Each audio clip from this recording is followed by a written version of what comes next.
And welcome back once again to the Yukon High School Gymnasium here as we get ready for a 4A Boys Area Final. It's the number 1 rated Douglas Trojans taking on the John Marshall Bears. Hi again, everybody. Steve Marshall along with Greg Spencer, the entire crew from Z-Prep's on hand to bring you all the action here tonight in what should be a great matchup. When you look at it on paper, yes, of course, everybody knows how good Douglas is this year, coming in with an 18-3 record.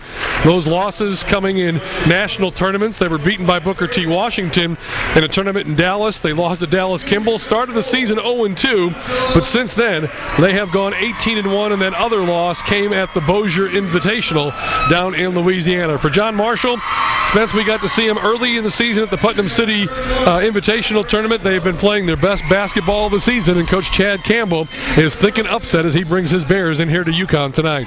Absolutely. These teams have seen each other once already this season. That was back on January 3rd when Douglas got away with a 86-66 victory against John Marshall. However, that game was a little closer than that score is indicative of. But this John Marshall Bear team, I'll tell you what, Steve, they played one of the tougher schedules in 4A. In fact, I would venture to say these two teams right here have played the toughest competition of any teams in 4A all season, and they're meeting here right now for a chance to go to the state tournament. It's hard when you talk about Douglas to not talk too much and get too excited and refer too much to hyperbole when you talk about the outstanding junior guard, Stevie Douglas. He's dropped 65 points in a game this year. He's gone for 51 in another and over 30 several times. He's not the only player they have. Don't get that mistake in your head because they can all play on this Douglas squad. They're the two-time defending champion. We're underway. Stevie Clark has the basketball. Trojans on the attack first, and he's going to pull up and shoot a 27-footer and drains it from the top of the key. You know, most guys, if you're a coach, that was a no-no shot. But that was a yes-yes shot right there as he puts him up on the lead, 3-0 here early. Stevie Clark, not even hesitating, said, hey, I'm feeling pretty good in warm-ups. I'm going to go knock this down. John Marshall driving to the hole. Nice job there. Getting the bucket. Number 21 is James Pendleton. And it's a 3-2 lead for Douglas. We're just underway. Clark with the basketball. Great pass inside. Gets it to his teammate who puts it up and good. That's Dydrell Post, 6'4 senior. Douglas with a 3-ball and an assist in the first 2 possessions. Not to be outdone. Again, it's Pendleton, and he is a very strong competitor. They list him at 5'10". He plays a lot bigger than that. Quick start to this ball game as Clark penetrates, dishes again. Shot is up, no good, and it's going to be hard to keep up at this pace. Catch your breath here, Steve. Back and forth we go. The two best players on both of these teams making things happen on each end of the court. James Pendleton led his team to the victory over Mount St. Mary, scoring 18 points in that game. That got him in this game, and he's got 4 early on. We saw Stevie Clark with a deep 3. We saw him with assist on the second transition opportunity. Another nice pass there sends his teammate to the free throw line, but he can't knock down the first. DeLandre Williams, a 6'4 senior, wearing number 34, and like all the players for Douglas, very athletic. Gets the second free throw, 1 of 2. It's a 6-4 lead for Douglas here in the early going. Thanks for joining us tonight on zpreps.com. Hope you enjoy our webcast here this evening. You can see on the right-hand side of your screen as you're watching this ball game our instant feedback button. Let us know where you're watching from. I'm sure we've got a lot of college recruiters interested in watching this contest here this evening. Block shot in the paint. John Marshall keeps the basketball. Loose ball. Clark comes away with it. He has great court vision. Finds a teammate down floor, up off the glass. Shot no good. Rebounded inside D'Angelo Smith. Ball is still loose. And coming away with it is Najee Cox, number 32. Frantic action on both ends of the court here early on. Another great pass by Clark as he is just making things happen. 8-4, Douglas takes the lead with 6:09 left to play. Post gets his second basket of the night. I'm going to do my best to I can keep the number of points, but the number of assists that Clark has, he already has 2, and the third one was an errant opportunity. But a shot back the other way, up and good there, as number 5, DeQuante Taylor gets on the board. Oh, Clark just so good. Reverse layup up and good for 2. Well, we talked about in that girls game last, they might have the best combination of a boys and girls player on the same school, and Stevie Clark is absolutely making that statement true here as he's just doing everything here early on. 10-6 lead for the Trojans. just underway. And a turnover, 5-second call against John Marshall, gives the ball back to Douglas. DeMontre Mitchell hanging on to the ball a little too long, receiving that good on-ball pressure. Clark might have got away with a carry there, but he's just dropping off nice passes every single time down the court. You know, Spence, he played the 2-guard for the last couple of years because they had great point guards, and a lot of people thought, well, he's just a 3-ball shooter. He moves to the point this year, and I can't say that I expected him to be able to distribute the ball because I didn't know he had that type of game, but he is the best shooting, scoring point guard that I've seen in 26 years of covering high school basketball in this state. You can't think of many point guards that score the way that he does. No, he's absolutely the total package. There's a reason he's got offers from OU, OSU, Tulsa, Arkansas, Arizona State, UConn, Mizzou, Memphis, Florida State. The list goes on and on. He's going to have to be able to pick about anywhere he wants to go. Free throw up, no good. The Bears back with the basketball. Top of the key, no good. How about that follow? Nearly put down. Not sure how that was not a foul. Great hustle by Pendleton, but then Mitchell gets the ball back and go ahead and helps out his teammate there with the putback, 10-8. Douglas with the lead, and Clark gets his pocket picked there. Not sure who that was by. That was number 34, Devion Smith. Won't see that very often. And if you're a true competitor, the fact that you get the guard Stevie Clark, you know, you can, one of two things, you can either be very afraid or you can take it head on.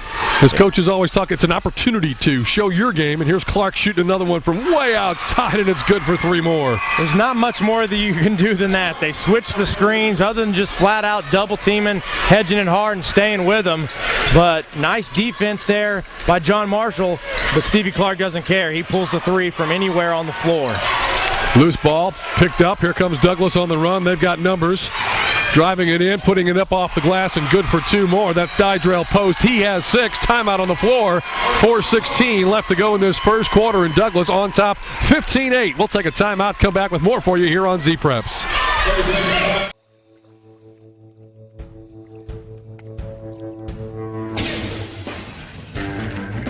It's no coincidence the Toyota Tundra has received the most dependable large pickup award from J.D. Power and Associates. Not once, not twice, but 6 years in a row. Now that's a statement no other truck can make. The full-size Tundra from Toyota. Welcome back, everybody, to UConn High School. 15-8, our score as we go down. Check in once again with Madison Marquardt. Well, Steve, Douglas coach is saying that they just need to keep doing what they have been doing. Stephen Clark is as impressive as they say, starting the game off with a long bomb and hitting nothing but net. He can not only score the ball, but he has great vision. His passes have been right on target, so their coach is just telling him to keep doing what they're doing. Turn the heat up. Back to you. All right, here's John Marshall in the lane. Whistle and a charge going to be called against the Bears with 3:55 left to go in this first quarter of play. It was really a pretty good possession there by John Marshall. Good curl cut there by James Pendleton, but DeLandre Williams waiting there in the paint. Pendleton's really probably got to do a better job just rising up straight up and using the pull-up jumper rather than leaning in there and trying to get that extra short shot. Winner of this ball game, of course, moves on to the state championship next week. The loser takes on the Mount St. Mary Rockets tomorrow for the chance to go to state. And there's an offensive foul, no question about that. DeLandre Williams lowering that shoulder, driving into the basket, but he's going to get whistled for the foul. And we'll see that 8 o'clock game here with the loser versus Mount St. Mary tomorrow here on zpreps.com at 8 o'clock. Girls game between Cushing and Douglas will also be there at 6:30. There's a shot from the top of the key. 3 ball is up, and it falls in good for the Bears. Knocking that one down from the outside, number 15, and that is Tyler Harrison. Tyler Harrison is a streaky shooter. You have got to find him. He has the ability to go off anytime, and he got a nice shooter's roll on that one. So now you got to see, he's probably going to start looking for that shot every time he touches it. 15-11 our score. Trojans by 4. Bears with the basketball. Walking it up the floor, James Pendleton. Pendleton slices through the defense, puts it up off the glass, and good for two. The Bears are back within two. Nice body control by James Pendleton, as he really was in a situation where Clark probably could have taken a charge there, but Clark doesn't care. He's all about getting back on the offensive end. Another step back. That's 3 for 3 from three-pointers, as he obviously was feeling it in warm-ups, because he's come out here guns a-blazing. That's the second time that you said he doesn't care. You're making him sound like the honey badger out there. Here comes Clark down the other way for Douglas. Pull-up jumper in the lane. It's good, and he's fouled on the play. Does he miss, Steve? Wow. I don't think so. Not tonight so far.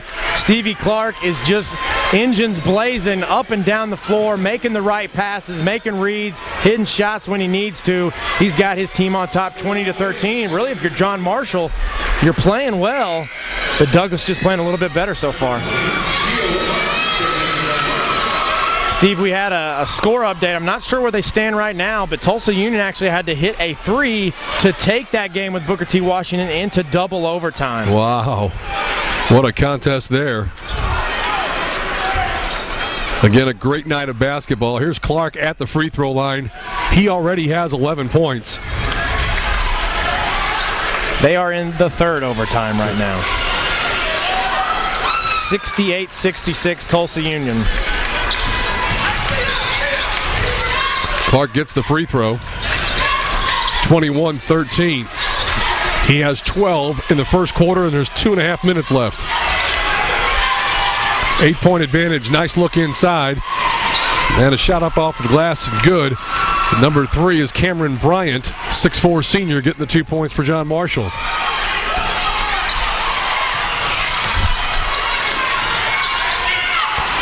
Here's Williams. Backs down. Nice little move in the baseline, up and good for 2. He got called for the offensive foul last time down there. This time, little fadeaway. Puts it up and good. Back to an 8-point lead. He's got a nice game on the block. Good touch around the paint. Nice slicing drive by number 20, Jamil Martin. No good. Back down the court. And it's not just Stevie Clark making nice passes. D'Angelo Smith does as well. And they're going to get an and one. Dydrell Post got the missed shot. He gets the basket. He has 8 points now, and he'll go to the free throw line. We are well on our way for a 100-point-plus contest here this evening. Douglas already at 25, still nearly 2 minutes left to go in this first quarter.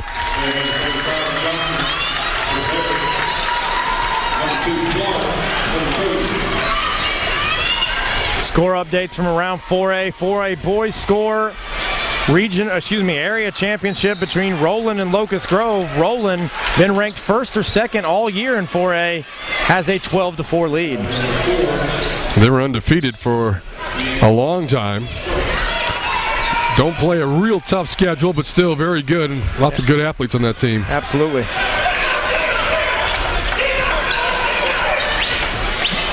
Got an update. Dell City beat Ardmore 53-51. Area championship trip to the state tournament for the Eagles despite the loss of their starting point guard.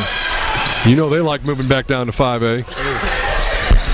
10-point advantage for Douglas. Here's a shot, but a foul called underneath, and getting to go to the free throw line for John Marshall will be Tyler Harrison, the 6'2" junior guard. If you're John Marshall right now, you really just got to find a way to step up on the defensive end. They seem to be doing a lot of things right offensively, but just Douglas scoring at will every trip down the court thus far. Free throw is up and true.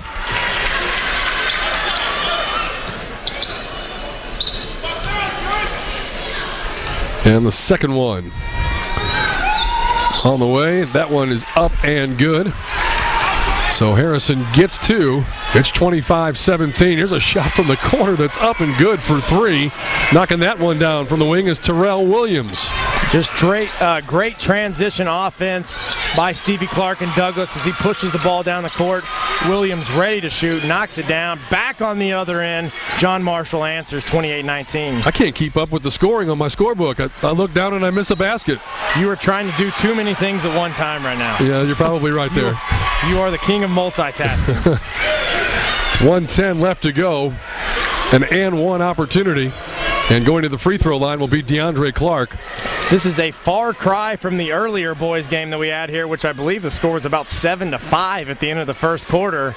It's going to be interesting to see if whoever plays Mount St. Mary, obviously that was a game where Heritage Hall wants to slow you down, play the zone. We've seen what Mount St. Mary can do against John Marshall. Had a 1-point game with 45 seconds left. But back and forth we go as these teams just trading buckets. Look at that transition pass, big time play. Post can't get it to go. Missed opportunity as Clark made a great pass, and Dydrell Post couldn't get the ball in. Oh, and what a block underneath by Dydrell Post.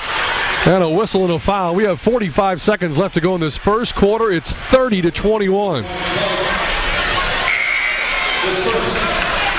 This is definitely a change of pace between the games we have seen here in UConn today.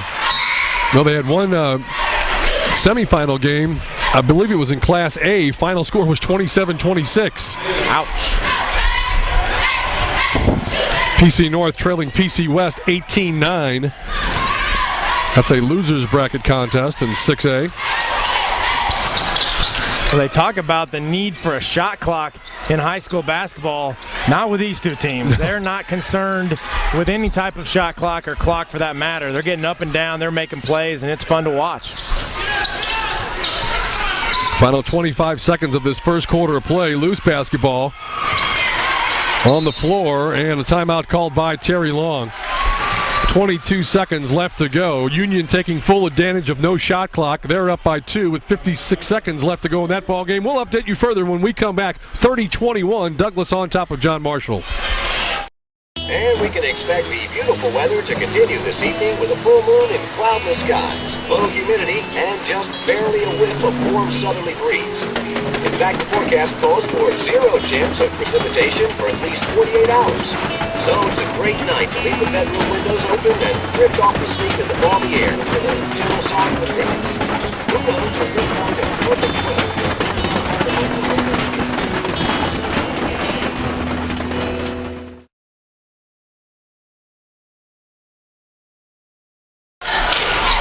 Welcome back to UConn High School. Final 20 seconds of this first quarter of play. 30-21 as Stevie Clark walks it across the timeline. This is D'Angelo Smith, has it taken away. 7 seconds left. Pass stolen away. Clark with 4 seconds left. Clark drives, penetrates, is blocked on the play. Out of bounds with a half second left to go in this first quarter. Back and forth we go. Stevie Clark got to the rim at no time but couldn't draw the foul there. Instead, we're going to have 0.5 seconds left as Douglas is going to try to get a tip in here at the end of the quarter. They get it to Clark, and guess what? They got the tip in. How about that? And he has not missed a shot, and he's assisted on practically every basket they've scored, and he is the reason they have a 32-21 lead. All right, we've completed one quarter of play here at UConn High School. This 4A area boys final. We'll take a timeout, continue our coverage here on Z-Preps.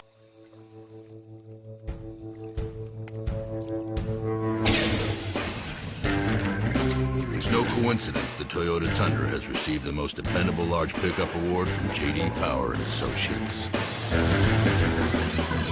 Not once, not twice, but 6 years in a row. Now that's a statement no other truck can make. The full-size Tundra from Toyota. Welcome back to UConn. Along with Greg Spencer, I'm Steve Marshall. Mark Jeffries, Derek Miracle, Madison Marquardt on the sidelines here. We've got a dandy after one quarter of play. 32-21 our score. Let's go down to Madison and find out what's going on. Well, guys, Coach Chad Campbell for John Marshall is just saying that it's a matter of adjustment, that the boys need to keep their head up so they can see the floor, make clean, crisp passes. It seems like showtime for Stephen Clark and the Douglas Trojans. This guy seriously seems like he can't be stopped. Back to you guys. I had him for 14. Spence, I don't know if if I missed some, because there was furious action out there in that first quarter of play.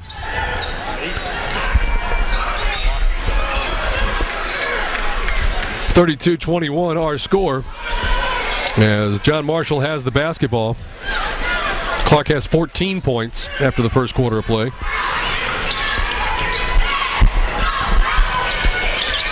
Nice spin move by number 5, DeQuante Taylor, the big man down low.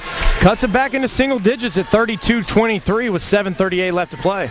Clark drives, penetrates, tried to leave it off. Looked like he maybe lost the handle on that one that time. Yeah, really the first time tonight we've seen him kind of out of control, putting up an ill-advised shot there.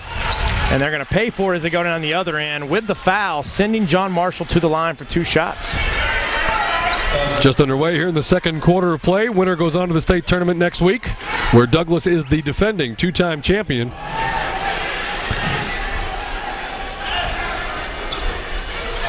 And at the free throw line,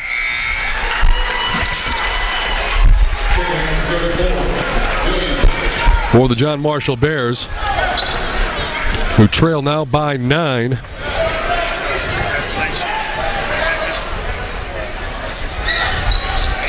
Second free throw no good, but they get the offensive rebound. Goes off of the hands of DeLandre Williams. And so it will remain John Marshall basketball. Just underway in the second quarter of action after a fast and furious first quarter. Shots no good. Outlet, and here comes Clark across the timeline. There's some fancy dribbling there. Clark from about 28 feet. That one's no good. Offensive rebound, lost it. Diving on the floor. Great effort there by D'Angelo Smith. How he got away with that walk. He went up, came down, and bounced it. I don't know. The refs definitely missed that one there as Clark's going to pick up a foul. Sending number 15, Tyler Harrison, back to the line, who just missed 2. He's going to get a chance to redeem himself here in a second. We got a coaching staff over here that we're going to get an opportunity to talk to in a little bit. I'm sure they're very excited. And that, of course, is the Rory Hamilton and the rest of the coaching staff for the Mount St.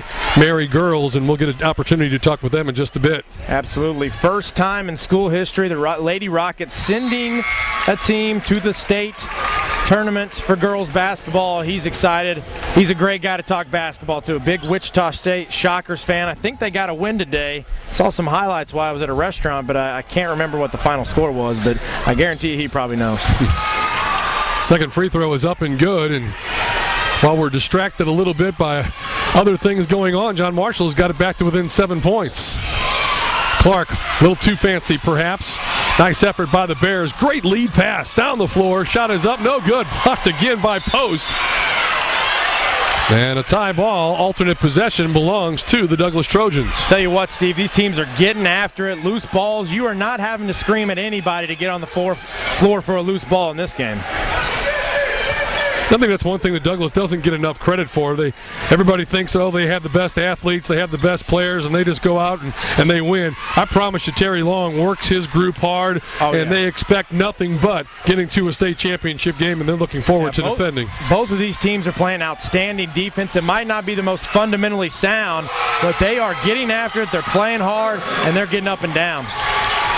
Just like that, Steve, we've got a 5-point game, 32-27, as Douglas has gone a little bit dry here early in the second quarter. 8-2 run right now for the Bears. That's going to be a charge on Clark. And it's going to be his second, too. As good as he started, and he started, I don't know that you can start any better. He's turned it over the last couple of times, and, of course, there is going to get the foul in 3 overtimes.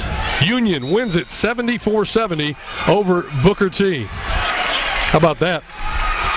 Pretty amazing. We've got a great game here, but I bet the atmosphere there was absolutely nuts. Awesome. That game was at Sapulpa. Had the opportunity. That's a great gym to watch a game in, too. I was talking and actually did a wrestling show with Union Associate Athletic Director Steve Dunlap today, and he was talking about that ball game this evening. There's a shot that's up and good, and John Marshall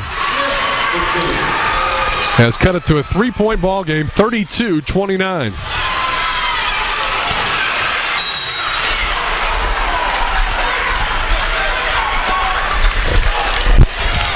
Rory Hamilton is now going to slide the headset on and talk with us, the victorious head coach for the Lady Rockets of Mount St. Mary. You created history tonight. Congratulations. We did. I told the girls in the locker room there aren't many firsts in life, and to be a part of something this special is really a privilege and an honor. These girls are spectacular. They never doubted their ability. They marked this down as on their calendar as being one of our goals, and they worked since October to get here. I'm really proud of them. I know I talked to you before the contest, and you said that you wanted to make sure that the girls weren't happy in making history to get to an area final. You wanted to take that next step. What was the underlying theme of the contest as we watch this game here? The underlying theme of the contest, the girls always seem to be upbeat and to really control the tempo. I told them to enjoy the moment. We've worked extremely hard to get this opportunity, and now that we're here, relax, play our game, and do the little things that got you here. Now you move on to the state tournament. It's always more beneficial when you go on the winner's bracket. You'll probably get a more favorable seed, a more favorable draw because of that. What's the next week going to be like? How long do you get to celebrate this victory here tonight? Golly, to be honest with you, we're going to celebrate it tonight, tomorrow night, and then once we find out who we play on Sunday, it's try to get our game face on and have 3 great days of practice and get ready for whoever we're playing. You come into the game, you have 4 girls that are average double figures in scoring, and you get that again tonight. You had some foul trouble with Amy Richard, and you had to hold her out for the rest of the first half. You bring her back in the second half. Kaylee Bond played a great game, and it's such a young team to have the girls achieve what they achieved, a historic achievement like they did, and be such a young squad. I'm gonna pander a little bit here and just say what a great job the coaching staff must have done to bring these girls together. Well, thank you. I appreciate it. We just talk about doing things the right way, trusting each other, sharing the basketball. When we do that, we're pretty darn good and we're hard to guard. We've got 4 girls that can score the ball at any time, and when we move the basketball and share it and execute, we're tough to stop. We saw a couple of hopefully just minor injuries. A couple girls went down, looked like a calf strain perhaps, and somebody got popped in the nose. Everybody turned out okay? They're so tough. Bree Wade got bumped. She had to guard one of the big girls downside. I don't think I subbed for her all night. She battled through some cramps. She got knocked down several times, and that's the sign of a senior that didn't want to go out tonight and wanted to be a part of history. And for Jordan Haygood there in the first half to step up and handle the basketball against her kind of pressure with Amy on the bench just speaks volume of what kind of kids we have at the Mount. Talk about going to the state tournament, and I'm sure nothing changes for you guys. You want to play your brand of basketball, but any extra pressure that you think the young ladies will feel now that they've made it to that next step? I think the pressure's off, to be honest with you. I told them in the locker room, now that you're there, I say play loosey-goosey all the time, shoot like silk, little crazy things like that just to keep them loose. And, that's the thing about it. You got to enjoy the opportunity to be there. It's over 100 years, since our school's been there, whatever it is. So go make a name for yourself. It's something you're going to remember the rest of your life. Well, it certainly was a great victory. You guys did it in convincing fashion, 71-51. Here's John Marshall coming back the other way. Pendleton going inside and missing, and the ball goes out of bounds. Once again, congratulations, and I know that it's the coaching staff, it's the players, but you have a great student section. You have great support from the fans that travel to see you, and I know you want to thank those guys too. Oh, I tell you what, our school is outstanding. We've got the greatest student body in the state of Oklahoma. It starts with our administration, Ms. Denegri. She's a big believer in providing a school climate, and people want to be a part of that. And I'm so privileged and fortunate to coach at a school where sports mean something, and they come and they cheer for our student athletes because they definitely deserve it. Special place. What's it been like as you've been head coach at Mount St. Mary, and the boys have been making an annual pilgrimage to the big house to go play at the state tournament? The girls never have been there. Is it something that you guys have talked about amongst yourselves? Absolutely. I couldn't look for a better mentor than Coach Lenny Hatchett, who's been there. He didn't win. Well, I always kid him. He didn't win any games his first year. I got one. So we always talk about and laugh about that. But I've watched him from a distance and taken notes and watch how he develops his players. And there couldn't be a better coach in the state of Oklahoma to do what he's done. And I've just sat back and learned from him, and really become really good friends with him. And he's taught me a lot. And I thank him for that. Well, Coach, once again, congratulations. Thanks for joining us up here, and go out and enjoy it tonight, tomorrow night, and get back to work on Monday. Thank you. All right, Rory Hamilton, head coach for the Lady Rockets of Mount St. Mary. They get the victory. They move on to the state tournament for the first time in school history. Here, we've got a 37-30 contest. Things have been kind of stagnant in the last couple of minutes for both these ball clubs after an unbelievable first quarter of play where Douglas put up 32 points. We're halfway through now, and they've only put up an additional 5. It's a 7-point lead right now for the Douglas Trojans. Entry pass is denied. Post gets it down low. He has it taken away, and here come the Bears back the other way. Lead pass a little too tall for Pendleton. Throws a quick whip pass inside. Bears with the basketball, trailing by 7. And now a steal by the Trojans. That's going to be a reach-in foul called there against number 30 for the John Marshall Bears. That is Major Wilson, a 5'7" junior guard. He may only be 5'7", but he is quick, and he really gets after you defensively. John Marshall cut it to as close as 4 there for a second, but they have got the lead extended back to 37-30. Really, if you're Douglas, you're just trying to hold that lead and maintain it while Stevie Clark is on the bench, and hopefully you can leave him there until the start of the second half. 3:37 left to go in this first half.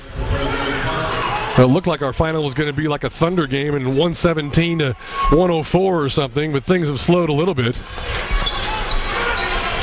Yeah, definitely slowed down a little bit here in the second quarter. A lot of that has to do with the fact that Clark's been on the bench, but really John Marshall did a nice job defensively on him to help him pick up that second foul. Got a putback there. Is going to extend the lead to 39-30. Najee Cox gets the basket. 39-30 our score. Bears underneath. In the paint, got to clear the paint with the basketball. Number 30 is Wilson. Coach Terry Long is applauding the effort by his Trojans. Like I said, I don't think they get enough credit for how hard they play. Yeah, absolutely. Both of these teams are just all over the floor. As a coach, you're always telling kids, get on the floor for the loose ball. But you, like I said earlier, you're not having to tell that to people right now. It just seems that both teams, once they see that loose ball, everybody, the nearest person is diving after it immediately. 3 minutes left to go. Dump the pass down low. Post inside again. Shot is up and good, and Post is having himself quite a night. He's into double figures. Well, with a name like Dydrell Post, you better be able to back up that last name with some post moves inside, and he has done so thus far here tonight. And speaking of post moves, the big man for John Marshall with the spin, dropping it off, and a hard foul by Post. I believe that's going to be his second as well. He's going to send Mitchell to the line for John Marshall. Got to give it up to DeQuante Taylor there. Second time we've seen that spin move. First time he finished it. That time he dropped it off to Mitchell, and that was correct. That is the second foul on Post, so it'll be interesting to see what Douglas does with 2 of their better players with 2 fouls. 2:40 left to go here before halftime. 41-31. We're going to see number 13, Trey Banks, come in for Douglas for the first time tonight. He is a 6'3" junior.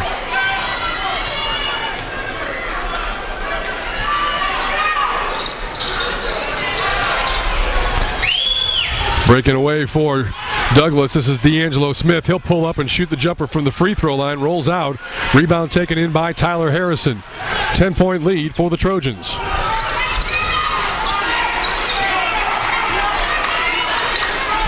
Harrison shoots it from deep. We talked about how he's got that long range and he's a streaky shooter, but no good as number 32. Najee Cox comes away with a rebound. There's going to be a timeout for Douglas. 2:13 left to go in this first half of play. 41-31. Let's take a timeout. We'll be right back here on Z-Preps. Whether you're a weekend warrior or a high school athlete, injuries happen. The physicians at Oklahoma Sports and Orthopedic Institute are ready to help you get back to your game. This team of highly trained orthopedic surgeons and sports medicine physicians specialize in the prevention and treatment of all sports-related injuries, as well as comprehensive spine care, joint replacement, and fracture care. If you find yourself on the sidelines, call 360-6764 or log on to osoi.com. OSOI, get back to your game. 41-31, Douglas on top. Let's check in with Madison Marquardt. Well, guys, Coach Terry Long for the Douglas boys just really called that timeout just to give them a little breather. Both these teams seem to be in outstanding shape. This is definitely a game of endurance. And although it seems like this is Douglas's basketball games, guys, John Marshall is very much still in this game. Back to you. All right, no question, only down by 10. Here's a basket and one opportunity for the Bears with 1:52 to go before halftime. Been a while since we've called James Pendleton's name. Started off the game on fire. Went away for a while, but he sneaks back in there with another hard drive to the basket for the potential and one, 41-33 with 1:52 left to play. Got a score update from a game we talked about earlier. Bishop McGuinness boys held on to beat Lawton Mac 48-47. So the Irish going on to the state tournament. You know, Lawton MacArthur had some big wins down the stretch as they got some of their football players in basketball shape after the first of the year, and they've been playing their best basketball. That's a big win for Bishop McGuinness. Spin move inside and foul there. That could be on a couple of different guys for Douglas as Trey Banks, number 13, was in there. Now, Taylor loves to go to that spin move. He's utilized it well several times tonight, and he's got to get a chance to go to the free throw line and cut this down to a 5-point lead if he can knock down both. Halftime, PC West leading PC North 40-25. Omega Harris with 18 points at the intermission. A little bit of a surprising score there. I know PC North's always capable of knocking off PC West, did earlier so this year. But PC West seeking revenge as this game means a little bit more than the first one. Yeah, that's an elimination contest, obviously. Here's a shot from the wing. That's up and good. Antonio Wilson with his first points of the night. Wilson just a sophomore, first time we've called his name, but he comes up in a big way, giving his team back a 9-point lead as Pendleton can't get it to fall home, and guess who gets the rebound? Antonio Wilson. D'Angelo Smith brings it up. Stephen Clark's been on the bench for quite a while for the Douglas Trojans. Kiss off the glass, no good, and whistle and a foul going to be called against John Marshall. DeQuante Taylor raises his hand immediately, as you're taught to do as a young basketball player, but I don't think he thought he fouled him. No, I think he was a little surprised. It looked like he was straight up, kind of went up with one hand, didn't really come down. Unfortunate foul there, as a chance to go back in double digits as Cox goes to the free throw line for the Trojans.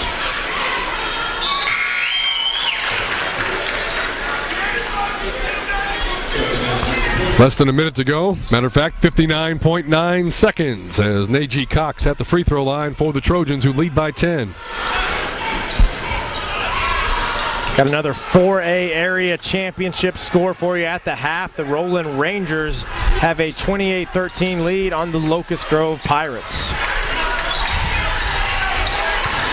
Bears with the basketball, trailing 10, way downtown, shot up, no good.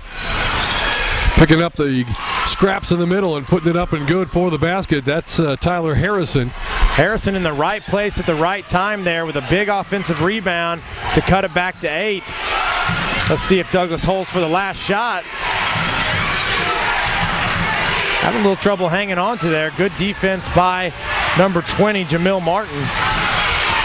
Terrell Williams with the basketball up top between the circles. 13 seconds left. Terry Long practically running to midcourt, telling his guys to get it in gear. Baseline jumper from about 16, in and out, no good. Offensive rebound, knocked out of the hands. And with 0.8 seconds left, Coach Long is going to get Stephen Clark back in the game. Well, we saw what happened there in the first quarter. Got the tip in with 0.5 seconds left. Let's see if they try something similar or use him as a decoy. Clark runs to the corner, catches, releases, on the way up and no good. Just missed it, and we've completed the first half of basketball here at UConn. Boys 4A area final. Douglas Trojans on top of John Marshall, 45-37 our score.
Welcome back to Yukon High School. We're at halftime intermission here of this 4A area boys final. Douglas Trojans on top of the John Marshall Bears, but Greg Spencer, the John Marshall Bears, they don't seem to be too impressed. They only trail by 8 and really pretty much own that second quarter in their comeback efforts. Yeah, cut the lead back to as close as 3 or 4 while Clark was on the bench.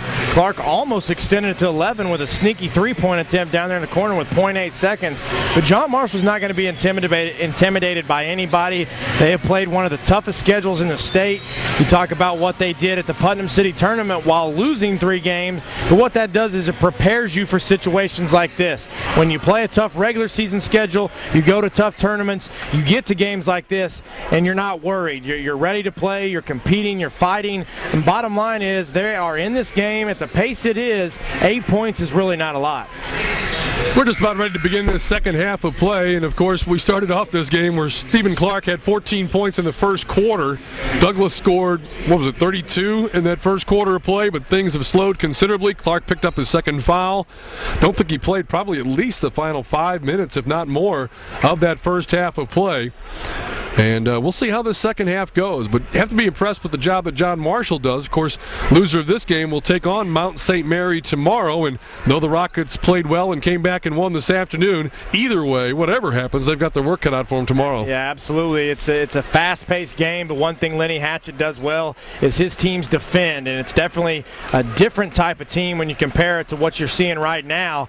But as evidenced by the fact that last Saturday, Mount St. Mary gave John Marshall everything they want. It was a 1-point game with 45 seconds left, and just some shots didn't go their way.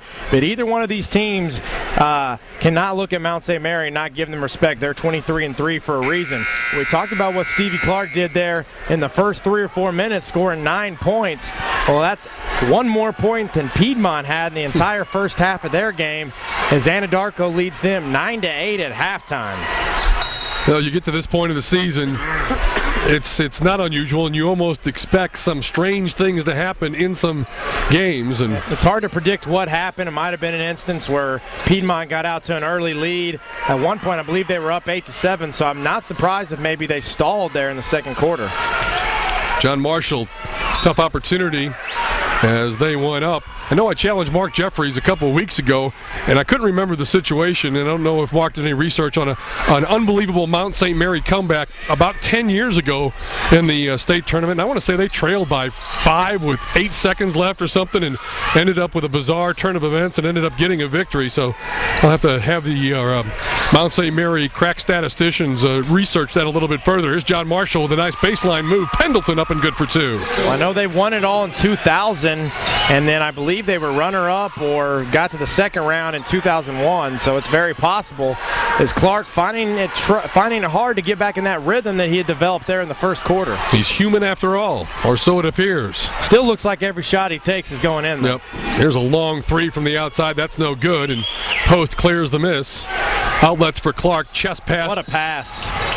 I mean, he is just so good with so many different facets. He handles the ball well. He shoots it incredibly well. He sees the floor well. And one of my favorite people to follow on Twitter is Stephen Clark's mom.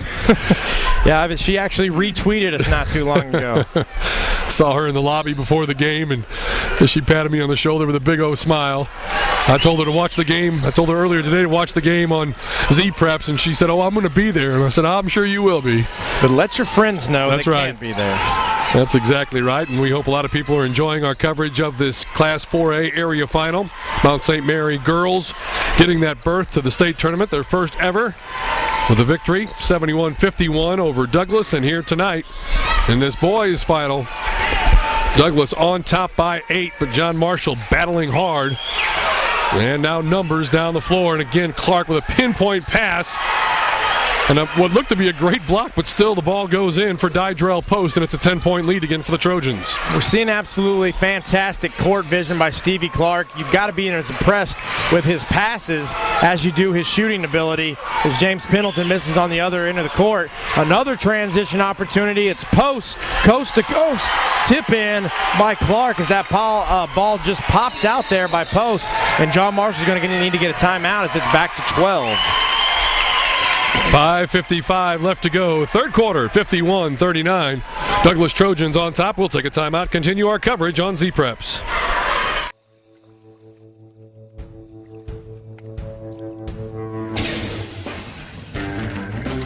It's no coincidence the Toyota Tundra has received the most dependable large pickup award from J.D. Power and Associates.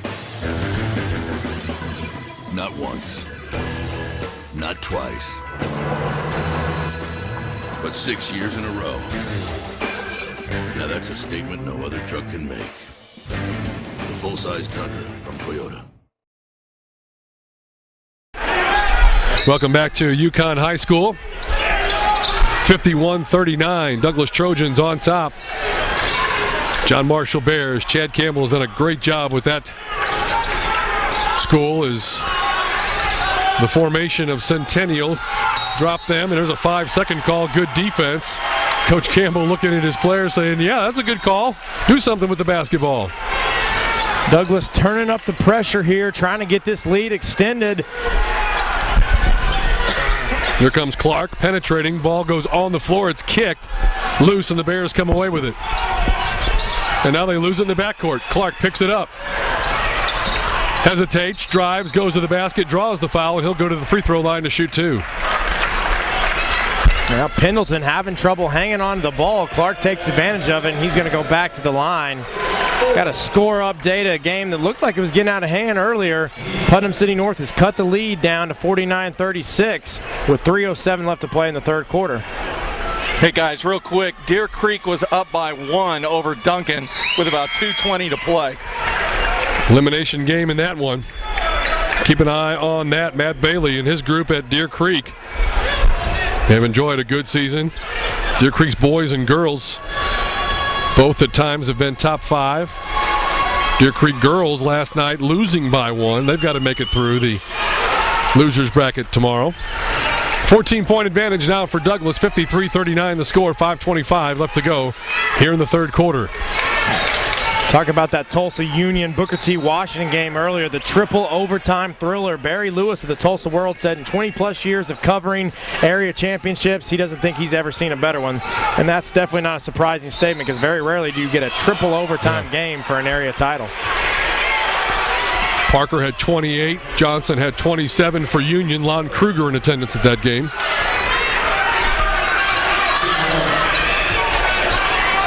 .5:12 left to go, third quarter, area championship. Here's a long three for the Bears. It's up and get the long rebound. In the paint, shots up, no good, whistle foul. 2 shots opportunity coming up for the John Marshall Bears.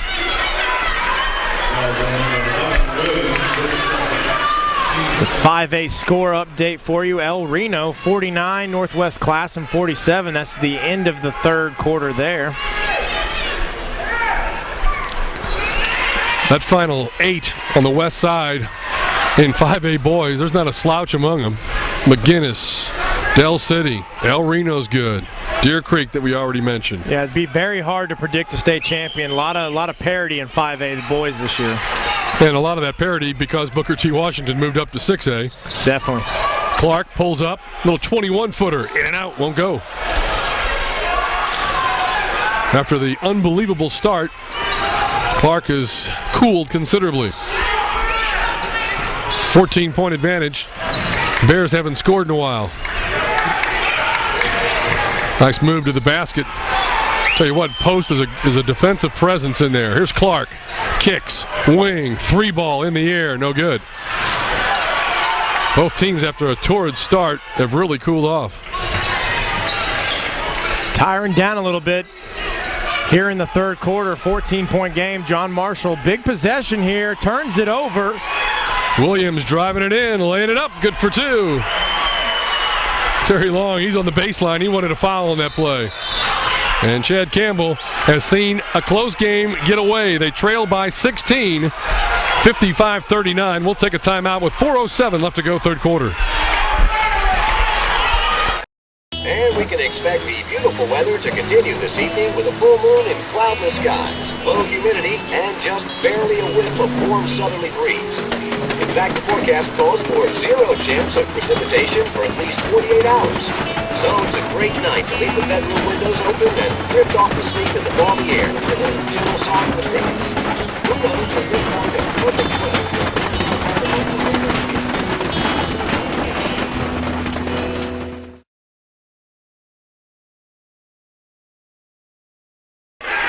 4:07 left to go here, third quarter. Douglas on top of John Marshall, 55-39 our score in this 4A boys final. Douglas Trojans on top of the John Marshall Bears along with Greg Spencer, Mark Jeffries, Mr. Miracle, and Madison Marquit. We are tuned in and happy to be here tonight at UConn to bring you all the action from this boys 4A final here tonight between Douglas and John Marshall as we get ready to go down once again to check in with Madison. Well, Steve, Coach Chad Campbell for John Marshall is just telling his team to take it one quarter at a time, one possession at a time. They can fight their way through this. This is not how he wants to end his season. He's telling his boys just to pick it up, be confident, work as a team, and fight. Back to you. All right, thanks, Madison. Appreciate the update from the sidelines. There's a 3-ball in the air, and that's good. That's the way you come out of a timeout. Hit the 3 and get back to within 13. Douglas leading at 55-42. Well, we haven't heard a lot from DeMontre Mitchell tonight, but he has got deep range, and he showcased it right there. He's got the green light at any time. Even though they didn't really run a set there, he had a decent look, knocked it down, but on the other end, Stevie Clark answers. Clark penetrates and hangs in the air and gets one to fall over the front of the rim. Up by 15 are the Trojans.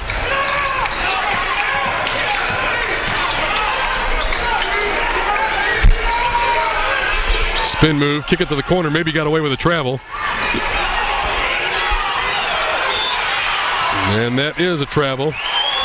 Looked like there was almost a wet spot there as the Bears fell almost in that exact same spot in just a matter of 5 seconds, two different players. Yeah, Martin and Taylor both having trouble keeping their footing there. Costly turnover in that part of the game. Now Douglas gets the ball back up 15. Got to figure the offense is going to run through Stevie Clark here on this possession. Clark checks with head coach Terry Long on the sidelines. Out top, DeLandre Williams rifles a pass inside the post, who kisses it up off the glass, good for 2. Another solid post move down low by Dydrell Post.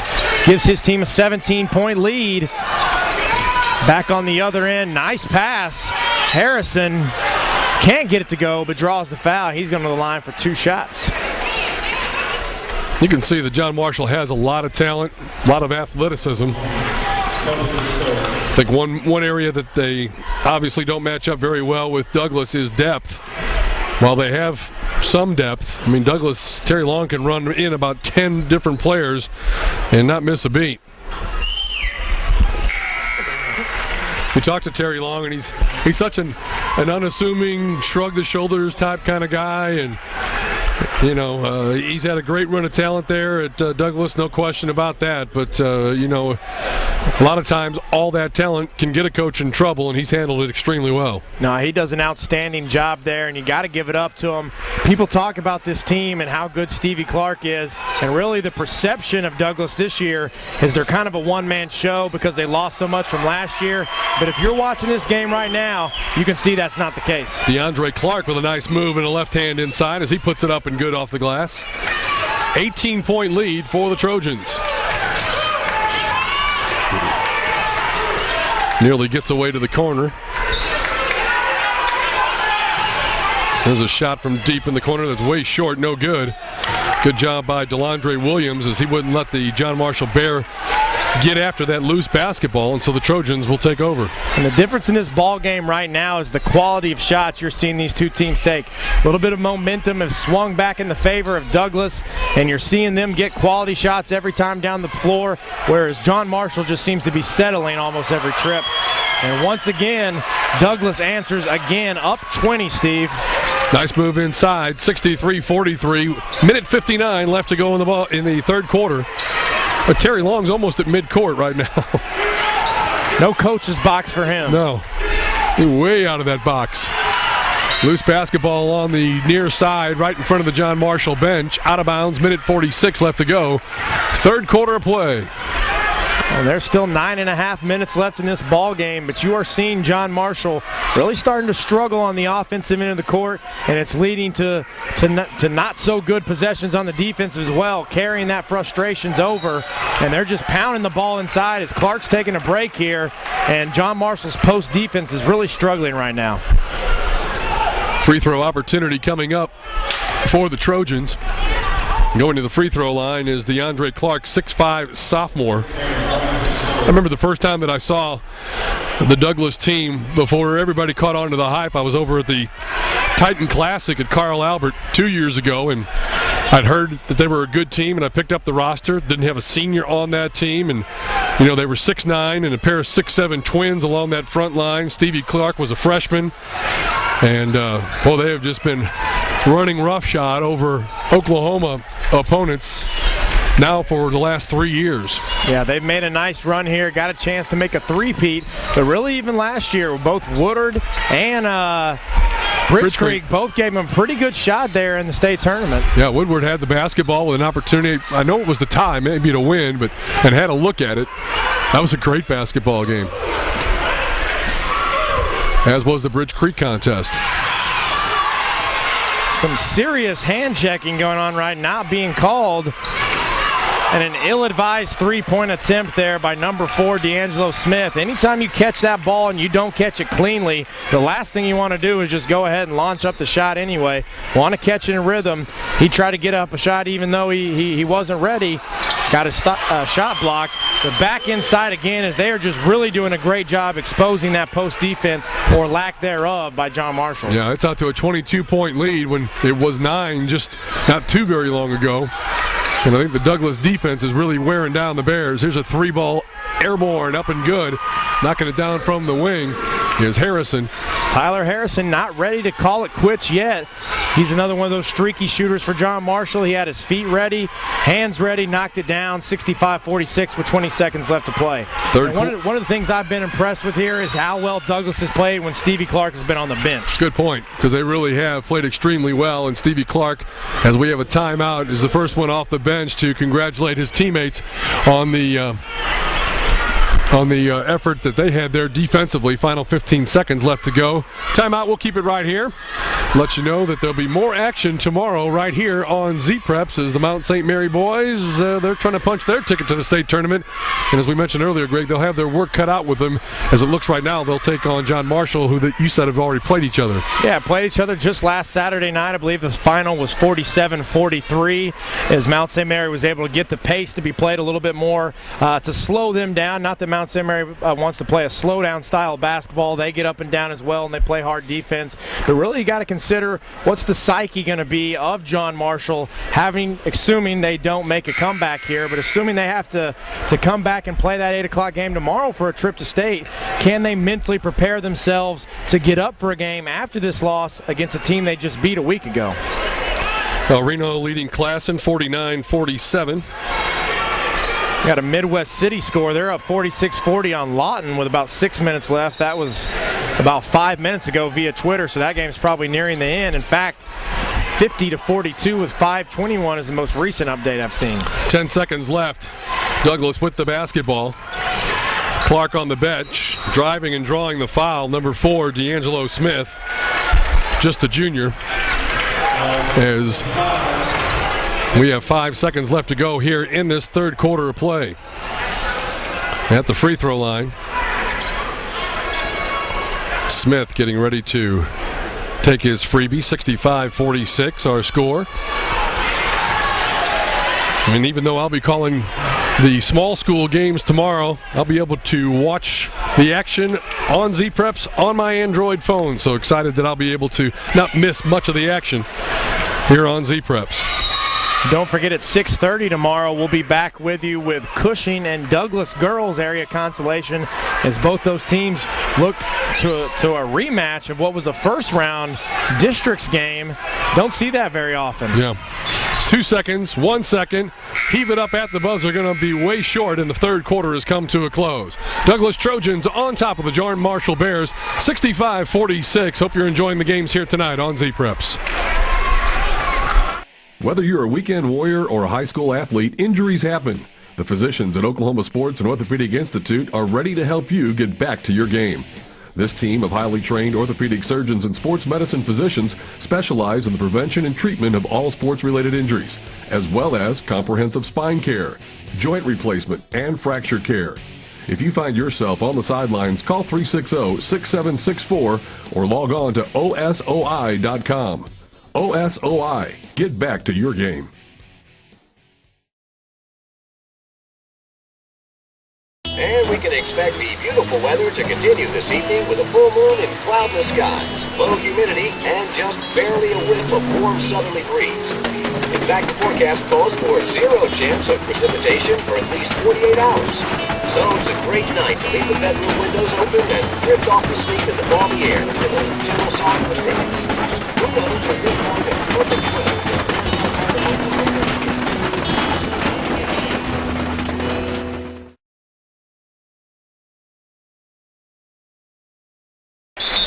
Welcome back as we begin the fourth quarter of play here from this 4A boys area final. Number 1 rated Douglas Trojans leading John Marshall 65-46. It was a close game at half. John Marshall trying to start the fourth quarter with 6 players on the floor. That's not legal.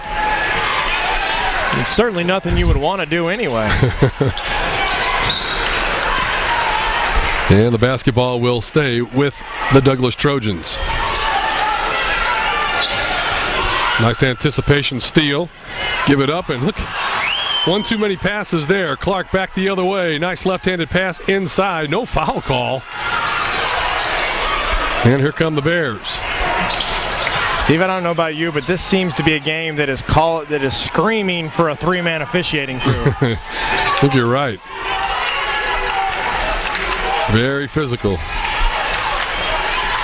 A lot of times when you call these games that involve the all-city teams, you have such great athletes. And was that a 5-second call? I don't know if it was 5 seconds or carrying. I took my eye off just long enough for him to blow the whistle. Didn't see what it was, but really it's just the speed of this game, and like you said, a lot of hand checking being uncalled. They're definitely letting them play, but it just seems like a third official for a game like this is necessary. Clark with the basketball. Nice move inside by DeAndre Clark. Boy, you look at this Douglas team too, Greg, and they got a lot of guys coming back, including Stephen Clark.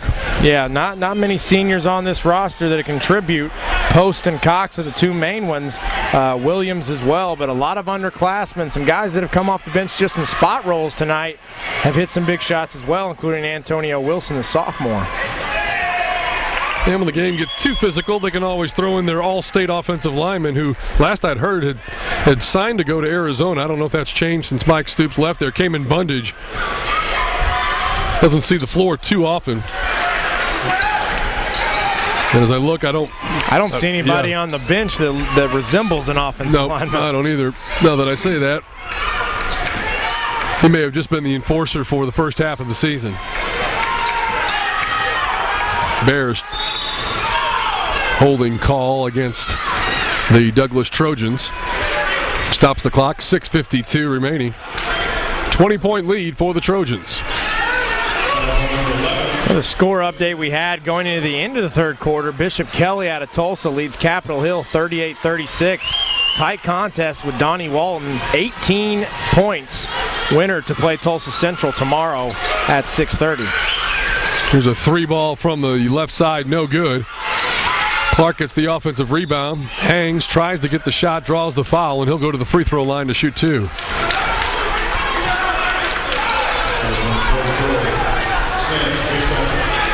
Steve, it looks like Roland, team that we talked about, was undefeated most of the year. It looks like they are going to advance to the state tournament in the 4A bracket.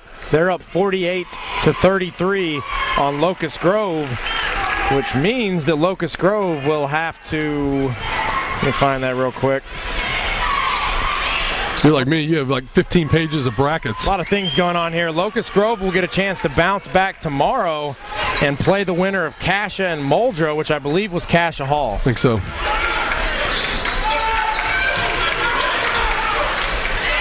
There's a long 3 from the outside, up no good. Clark will take the pass, pulls back, nice quick pass. Another assist for Stephen Clark. Back the other way. John Marshall Bears. That's going to be a blocking foul. There's a lot of good players in the state of Oklahoma in this junior class, but when you watch Stevie Clark and you see the all-around potential of a D1 type point guard, the speed that he has, the court vision, the ability to knock down deep threes from all over the floor, taking it to the rack, he is no doubt the total package. Obviously, he had a recent offer from the University of Oklahoma. I don't know what took him so long. Yeah. I know Lon Kruger hadn't been here for long, but I would think the first time he saw this kid play, you need to get him in a Sooner uniform, but he's going to have a lot of fight for him on his hands in the next year. No question. Bears trying to come back.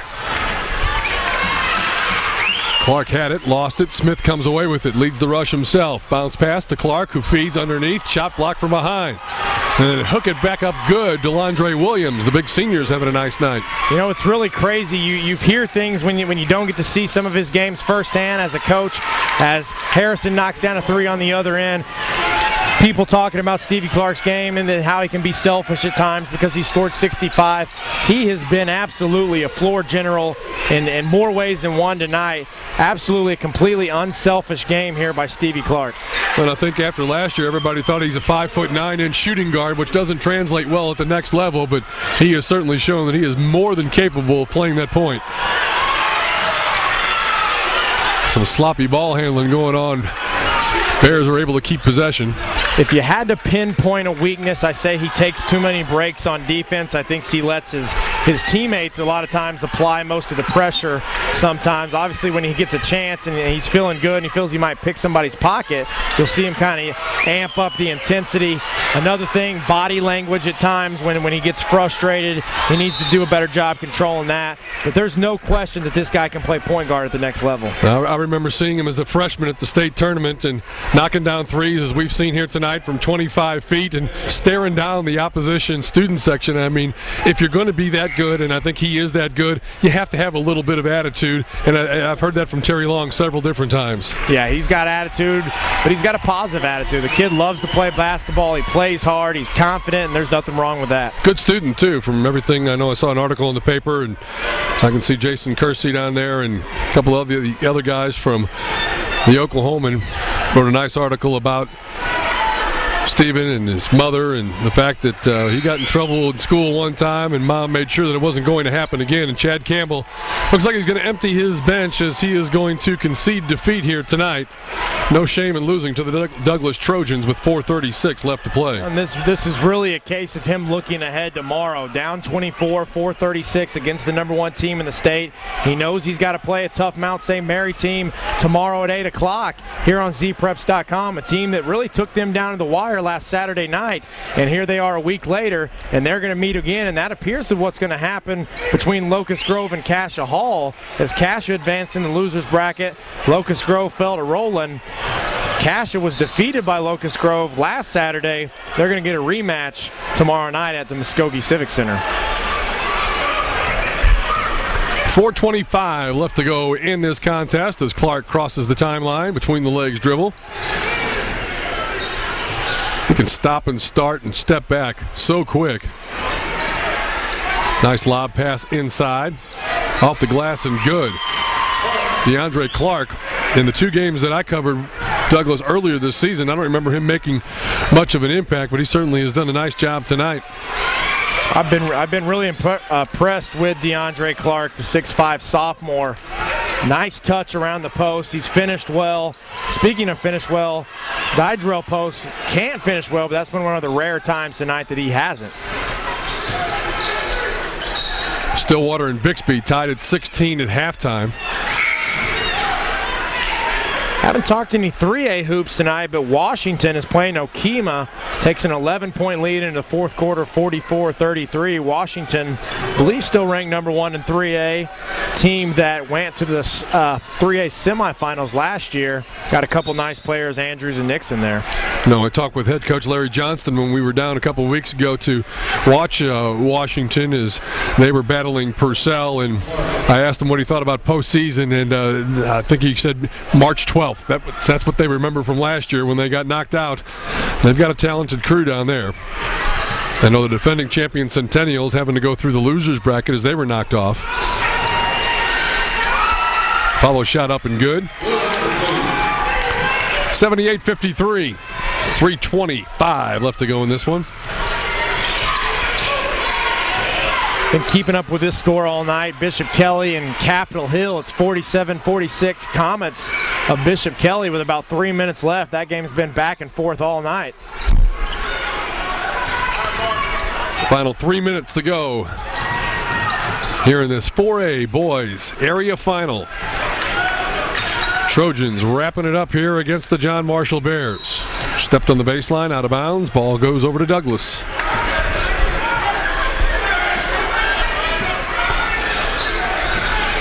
And at the big house, they're getting ready to start the final game of the night. Merritt and Okarche boys Class A semifinals. Okarche girls are already in the finals as they knocked off number 1 Chattanooga this afternoon. Chattanooga made their mark on the map 2-3 years ago when they beat Tulsa Union. What was the scheduled tip time for that game? That was 10:30. That was the second game of the day. Early tip was at 9. One of the Douglas players looked like took an elbow or something. He is laying on the baseline at the other end of the floor, slow to get up, and it's actually Stevie Clark. Clark gets up and a little groggy, and here comes the bench clearing for Terry Long as he saw Clark go down, and Clark goes to talk to the official about that, and no more risk of injury as Terry Long is going to clear his bench and get some new ball players in there. Talked about the game that was the complete opposite of this game. Anadarko had a 9-8 lead over Piedmont at the half. Apparently they picked up the tempo a little bit in the second. Anadarko is going to the state tournament with a 32-30 win over Piedmont, which means Piedmont will now have to bounce back tomorrow night and play the winner of Clinton and Cash, a game that I have not seen a final for. Was played earlier today at 3 o'clock. Final 2 minutes and 30 seconds here of this Class 4A boys final with Douglas on top. Whistle foul. Clock stopped, 2:21 to play. I want to thank David Fisher and the group here at UConn High School helping us get set up from our vantage point here at the area final. You talked to David Fisher. He is very ready to take you around campus and show you, like a proud father, of this great facility that is big enough, Greg, that they can actually hold a cross-country event on campus. It is an impressive school, not just the athletic facilities, but the school itself, the football stadium, the weight room and everything that they got out there, just absolute top-notch, some of the best in the state. You talked to not only David Fisher, but also Chuck Bailey over at Mustang. UConn and Mustang, they have no intention of splitting like some of the other Oklahoma City schools. And we could go on ad nauseum about the advantages and the disadvantages and who benefits from multiple school districts and whether or not it helps to have an extra amount of players to choose from. Here's a 3-ball on the way from John Marshall that's short, and the Trojans rebound. Nice move, then losing it in the lane, then out of bounds. It'll be John Marshall basketball. 1:31 left to go in this one. The 4A Area 2 championship here is kind of broken out into a JV game here in the last couple minutes as John Marshall is protecting their top 7 or 8 players, holding them out till tomorrow as they've got another chance to punch their ticket into the state tournament. And Douglas just giving their guys a rest. They've had a great season, but they've got unfinished business. They're going to take a day off, couple days off, get back in the gym on Monday and see if they can go to work for a three-peat. Did you already talk about the Anadarko win? Did you have a final on that earlier? Yeah, Anadarko with a 32-30 victory in that low-scoring battle there as the Warriors and Sheldon Wilson, the state champions of football, head into the state tournament in basketball as well. Final minute of play here from UConn. Also had a couple more final scores. Midwest City got the win over Lawton 66-58. PC West defeated PC North 69-54. And Deer Creek, haven't seen a final yet, but they are up 72-67. See if we can find a final score of that before we head out. Kingfisher beats Stroud 35-33. Upsets at Cache. Carnegie over Watonga 50-43. Apparently that's the first trip ever to the state tournament for the Keys Cougars. You know, I was doing some research for the A and B games that'll be played tomorrow, boys and girls. 16 teams, 12 of those 16 are from Northwest Oklahoma. Where when you think about it, there's only 3 sports in the winter, wrestling and swimming, and there's not too many schools in Northwest Oklahoma that have either of those two. There's only one game in town for most of those places. Yep. 35 seconds left, 80-57, Douglas on top. Bears still trying to get some points on the board, and they do. Nice drive, and 2 points there for the John Marshall Bears. Number 33, Trell Parker, a 5'8 junior, getting on the scoreboard. 15 seconds left. Parker deflects the pass, goes out of bounds. Well, Steve, Douglas has still not lost a game in the state of Oklahoma this season. All 3 of their losses have been out of state. They have lost, as you mentioned earlier, to one in-state opponent, 6A Booker T. Washington, but that game was played in Dallas, and that is going to be the challenge for these other 4A ball clubs when you're talking about Veneta, Roland. Obviously, Bethany came in the playoffs, I believe, ranked 4th. They are no longer in the picture.